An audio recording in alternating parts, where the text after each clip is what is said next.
Now, 6 years after a fire completely destroyed a block of flats in South London, some residents have actually moved back in. The fire happened in September 2019 and took 125 firefighters 5 hours to bring it under control. But now residents say a number of recent fire alarms and evacuations have raised new concerns for their safety. BBC London's Wendy Hurrell has been to Richmond House and can tell us more and joins us now. Wendy, good morning. Great to have you with us.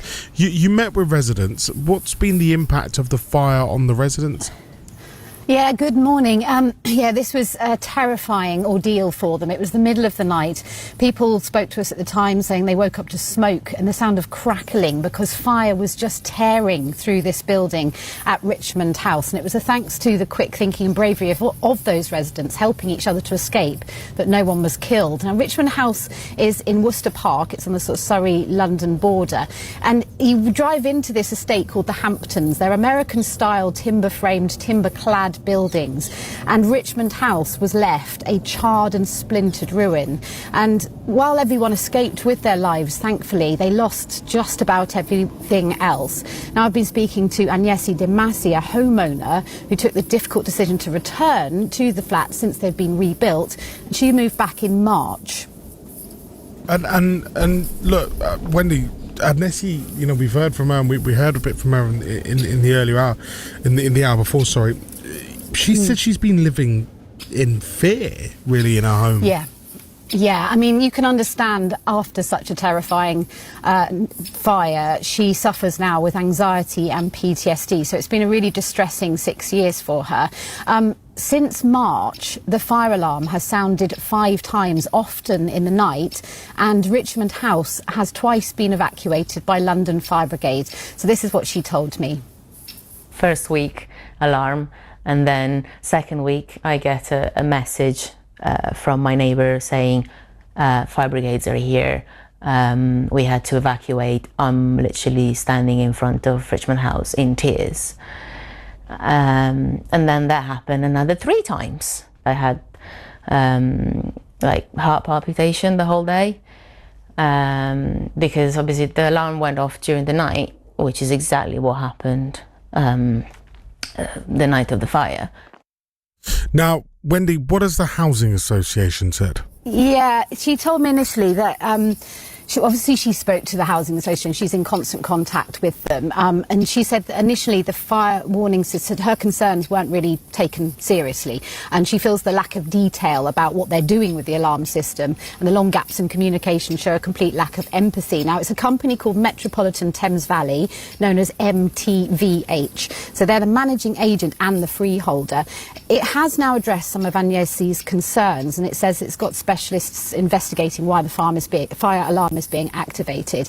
They sent us a statement saying they rebuilt Richmond House to the highest safety standards and fully involved residents in the process. They understand that fire alarm activations are particularly distressing for those original residents moving back into Richmond House, and that their safety and feeling of safety is hugely important and has been their focus both during the rebuild and return to the homes. They also pointed out to us that in the wake of the fire they offered to buy back flats from any residents who wished to move on, and to ease transition back into the building, offered residents a 2-month grace period to move back in gradually. And Yese is one of 3 that have actually taken that offer up and moved back in.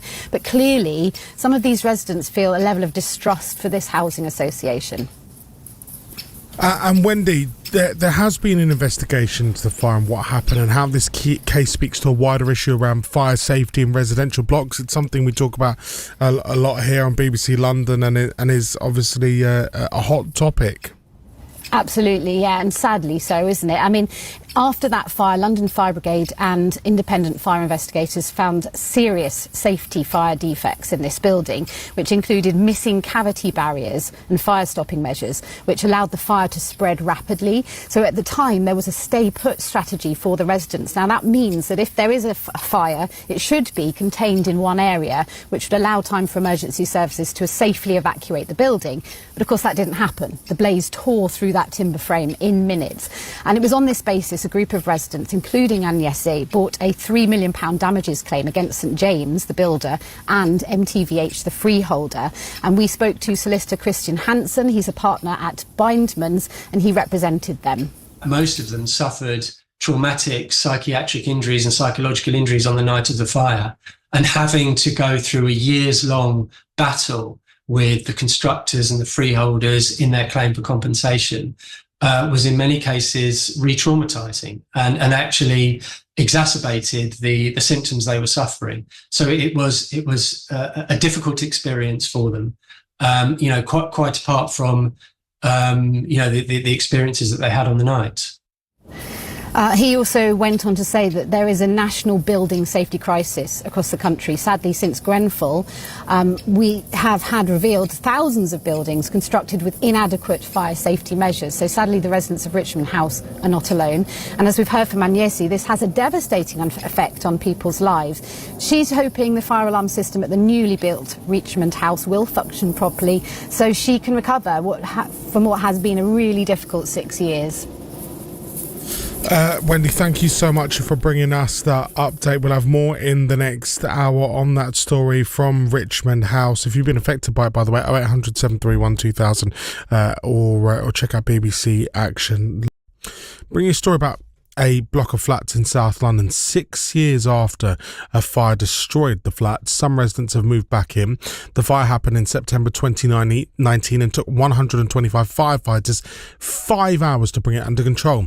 But now residents say a number of recent alarms and evacuations have raised new concerns for their safety. Agnesi Damazi is one of the residents and joins me now. Agnesi, great to have you with us this morning. Thank you for coming on to tell your story on BBC Radio London. Tell me about your home and what your concerns are first and foremost. Agnesi, are you there? I am. Oh, great. Thank you so much for joining us. Great to have you with us this morning. First up, tell us, what are your concerns with fire safety in your building? Well, first of all, that we've not really been properly explained what these are and how would they activate in case of an emergency. But obviously, after the last 5 false fire alarm, we are kind of questioning whether, because they keep going off when there is no fire, whether they'll be going off if there is a fire, which obviously is quite concerning. Absolutely it is. Fire alarms ringing and sort of, they're going off, evacuations. Has that issue immediately been sorted or?